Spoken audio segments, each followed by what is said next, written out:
talk about tempo again? Yeah, I just touching base on that because I think Genevieve had a question about the tempo. All it is, a lot of people go way too fast while they're working out, almost like a jolting motion. Sometimes, yeah, you can go too slow. So we do, for both of us, we have obviously different height, different length and limbs.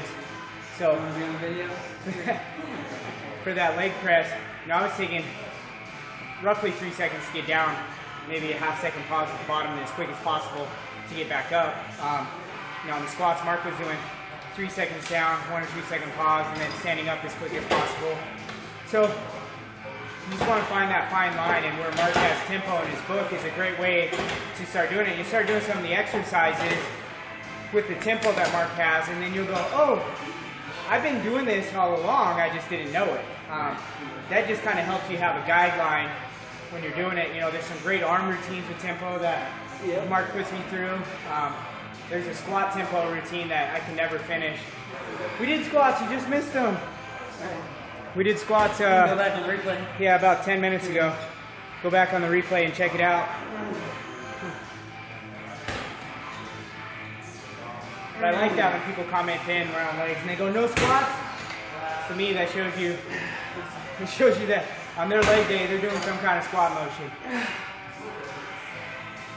Oh, yeah. Woo! Nice.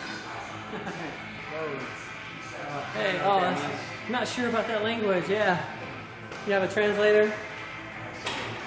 Can you put in English translation? All right. Woo!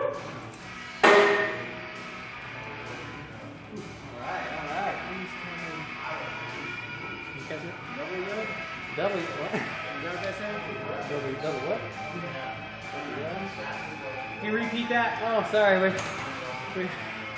Hey, and your first name doesn't match your username. Feel free to put it in.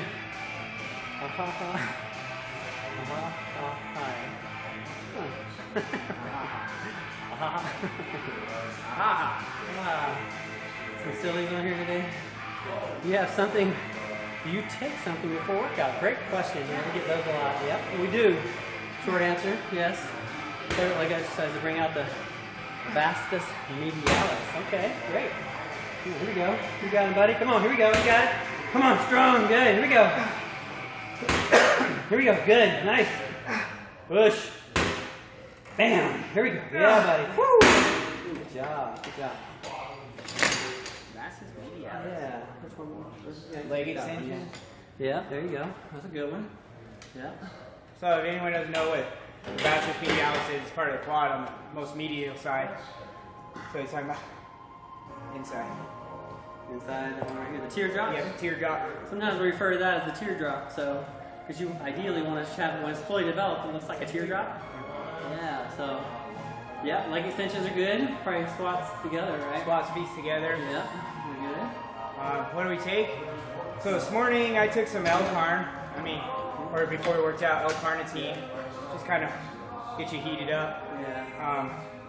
I don't like to take a lot of stuff that makes me jittery when I'm working out. We were talking about this the other day. Sometimes you can just take coffee. Sometimes we'll do that. Just something to get a little pickup, before we start. Essentially the purpose of a pre-workout is to give you some vasodilation, so to open up your veins, right? And pump more blood through them. What does it better than anything is pretty much black coffee.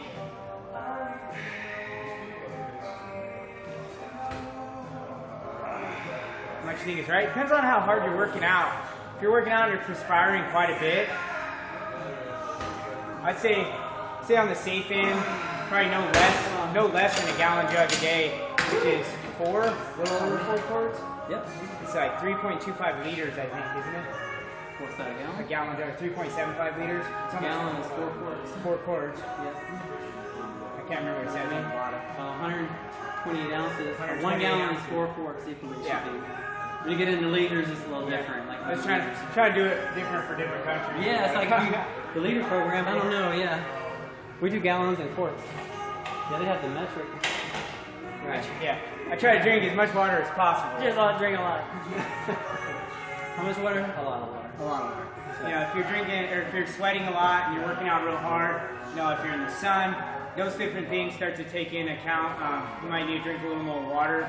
I know here in Tucson, Arizona, they advise you if you're hiking for out in the sun. I think it's some ridiculous amount, like 72 or 100 ounces, like every mile, something like that. I mean, that's a lot of water, so you're not gonna be hiking very far. No, you're peeing a lot. You'd be peeing a lot. All right, last one here. All right, seated leg curls. Working the hamstrings. All right, come on, here we go. Woo! Yes, come on, here we go, you got it, nice. 3, come on. Here we go, here we go. Yeah, come on. That's right. You got it, come on, you can do it. Ha, good. Nice. Drive it up, come on, push. Yeah. Woo! Sorry, All that's right. the question.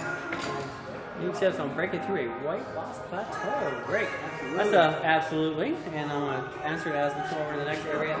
I was giving birth to some baby hamstrings. If you don't mind telling me how much weight have you lost? How much weight do you think you have to go? Like, where's your plateau at, for example? You know? Oops. All right. Let me know what that is. And I'll definitely answer your question. But it has something to do with training and nutrition for sure. But with that in mind, while you're typing that in, where is the plateau? Plateau is where you get stuck.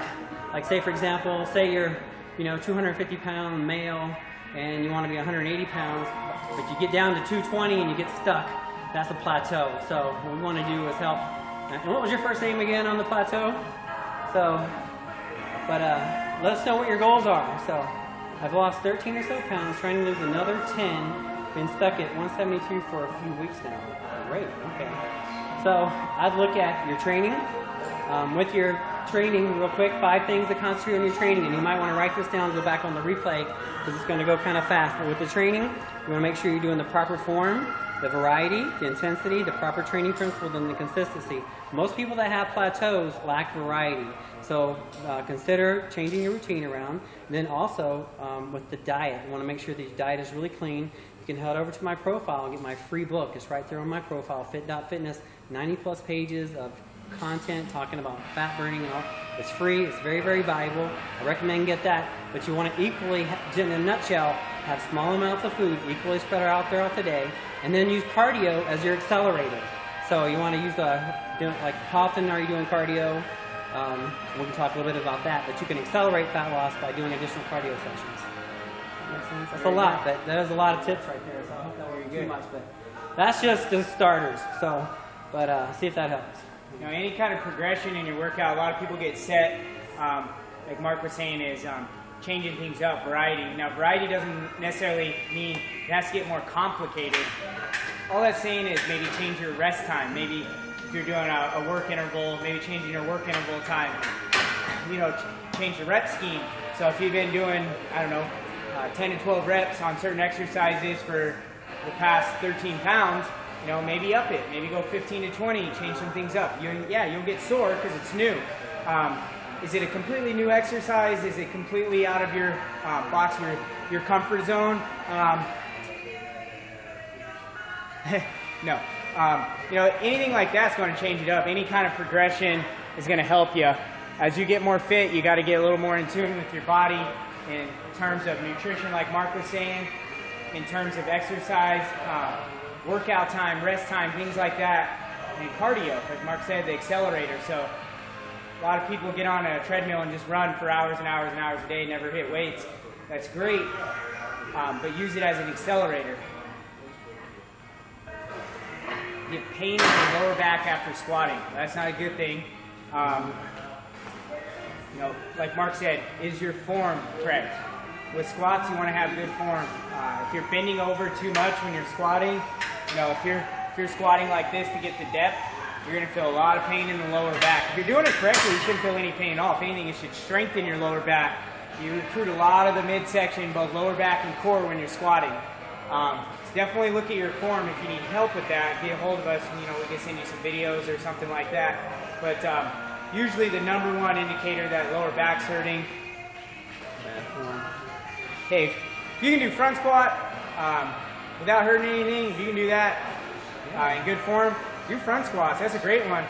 But from my experience, if someone's messing up on a back squat, more than likely that front squat's also not in. Yeah. If you want to be like Rocky, well, you got to hire Mickey, man.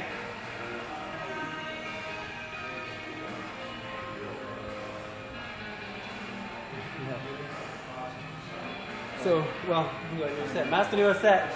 So those are kind of quick questions. With the cardio, the best way to get really good at cardio is just to do cardio. So, and then base it on whatever your goals are. If your goal is just, just to be stronger cardiovascularly, maybe do a combination of the high intensity interval training with regular, maybe some steady state training, okay? So, and with the wrist curls, what you want to do with the wrist curls is, well, you want to make sure your form is right when you're doing the pull-ups and the curls and all that stuff, make sure everything's in alignment. But ideally, go on a good wrist strengthening program for maybe 12 months. I've had a lot of clients that's had wrist soreness issues, and one thing I've noticed is that a lot of times when they have wrist soreness issues, they don't do well with bars that are very straight and linear like that. So if you can use bars like a curl bar, like if you're doing rows and you use the curl bar instead of the straight bar, that might help. When you're doing pull downs, use the V bar instead of the straight bar. That might help as well. So hopefully that helps. If you like what we're saying, be sure to give us the hearts, because we're going for 1 million hearts and we're serious about that. So my name's Mark, my buddy, workout partner Matt. We're here every day. All right, thank you. So real quick, 2 questions on that side. He said he's constantly losing weight and they're consuming 2,500 calories. Now, there's a few things you gotta look at. What are you trying to do? So you just kind of gave me an open-ended question. So, what are you trying to do? Are you trying to gain weight? My assumption is you're trying to gain weight if you're upset that you're losing it. If you're trying to gain weight, you gotta look at how much work you're doing and what your calories are supposed to be. So I don't know where you got 2,500 calories trying to build muscle. All right, me too. You want to look at your BMR, which is your body mass, basal metabolic rate. So which is basically to keep your body alive, how many calories you're supposed to consume. Then you got to factor in how much work you're doing. So how many calories are you exerting throughout the day in addition to that BMR. So when you put those together, that's what your goal calorie is supposed to be. So if you drop underneath that, so just to give you a quick profile, I'm 5'2", 142 pounds, and I'm consuming 3,600 calories a day. Sometimes, ask Mark, sometimes it doesn't seem like it's quite enough, but that's what I'm supposed to be taking in. I have the same problem as you. Sometimes I'll miss, I get busy training or something and I can't exactly sit down and eat my meal. So I try to get in what I can, but I'll notice a drop too. So you need to figure out what your caloric intake is supposed to be and where your caloric expenditure is, and you're supposed to take in more than you expend, right? So if you want to gain, and then you can do that, you can see I want to gain, 5 pounds in 2 months, 3,500 calories is a pound, you divide that by 7 days,